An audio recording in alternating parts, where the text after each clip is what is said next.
तस्वीर आप देख सकते हैं, अखिलेश यादव और वहीं धरने पर बैठ गए हैं। सर, मुलाकात नहीं होगी तो धरना करेंगे। क्या आपको लगता है कि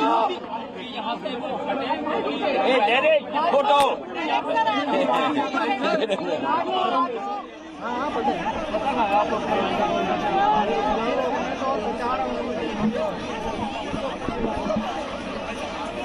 तो अखिलेश यादव का बिल्कुल आक्रामक अंदाज आप देख रहे हैं, किस तरीके से खुद वो बैरिकेड के ऊपर से निकल गए कूद कर। किसी भी पार्टी के बड़े नेताओं को कमी आपने ऐसा करते हुए देखा होगा, लेकिन बिल्कुल आज आक्रामक अंदाज में अखिलेश यादव दिखे हैं। देखिए किस तरीके से पहले चढ़ते हैं बैरिकेड पर और उसके बाद दूसरी तरफ फांद कर वहां पर धरने पर बैठ गए हैं।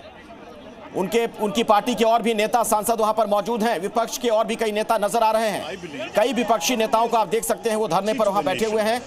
शरद पवार को आप देख रहे हैं।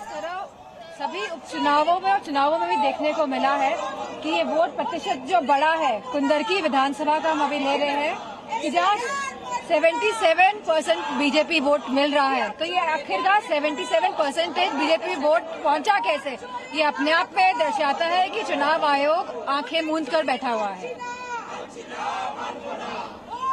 तो डिंपल यादव को आपने सुना है, तमाम विपक्ष के नेता वहां पर धरने पर बैठे हुए हैं और लगातार चुनाव आयोग पर सवाल खड़े किए जा रहे हैं।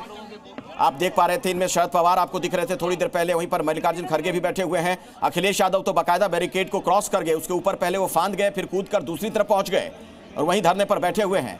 SIR के खिलाफ चुनाव आयोग पर जो धांधली के आरोप लग रहे हैं, उन सबको लेकर आज ये धरना विपक्ष का देखने को मिला है। हालांकि पहले इनका मार्च का कार्यक्रम था, निर्वाचन सदन तक इन्हें जाना था, चुनाव आयोग का जो मुख्यालय है दिल्ली में, लेकिन बीच में उन्हें रोका गया है। हालांकि थोड़ी देर पहले खबर यह भी आई थी कि 12 बजे का वक्त दिया गया था इन सांसदों को चुनाव आयोग की तरफ से कि आप आइए, आकर हमसे मिलिए और अपनी बात रखिए, लेकिन वहां ना पहुंचकर आप देख रहे हैं किस तरीके से अब धरना प्रदर्शन करते हुए ये सांसद दिख रहे हैं। राहुल गांधी को भी आपने देखा जब वो मार्च कर रहे थे अपने नेताओं के साथ। तृणमूल कांग्रेस के नेता भी नजर आ रहे हैं, TMC के सांसदों को भी आप देख सकते हैं। यानी विपक्ष के तमाम जो चेहरे हैं, लोकसभा में हो, राज्यसभा में हो, आज यहां पर मैदान में सड़क पर उतरे हुए हैं। चुनाव आयोग पर लगातार हमला किया जा रहा है, चुनाव आयोग पर धांधली के आरोप लगाए जा रहे हैं, चुनाव आयोग की निष्पक्षता पर सवाल खड़े किए जा रहे हैं। ये तस्वीर जो आप देख पा रहे हैं, 4 अलग अलग तस्वीरें, इसके जरिए ये पूरा घटनाक्रम आप समझ सकते हैं।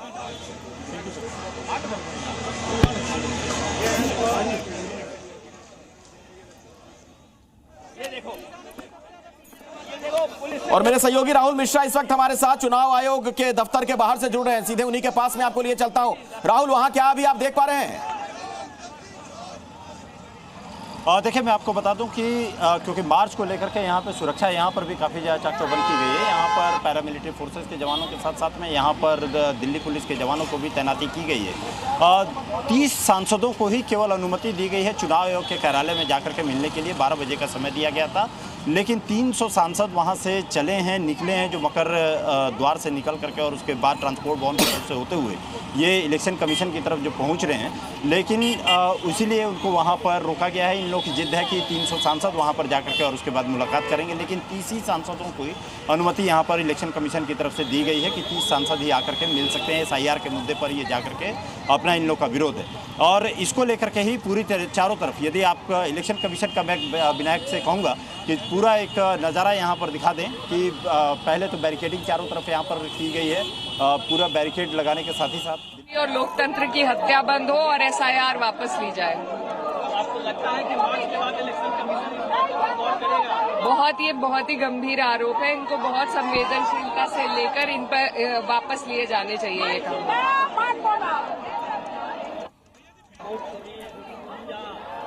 देखिए, ये तो स्पष्ट हो गया राहुल जी के प्रेस कॉन्फ्रेंस के बाद कि पूरे देश के पैमाने पर वोट की चोरी हुई है और ये जो सरकार, मोदी जी की सरकार बनी हुई है, ये चोरी से बनी है और इसी का विरोध करने के लिए हम लोग चुनाव आयोग तक जाएंगे।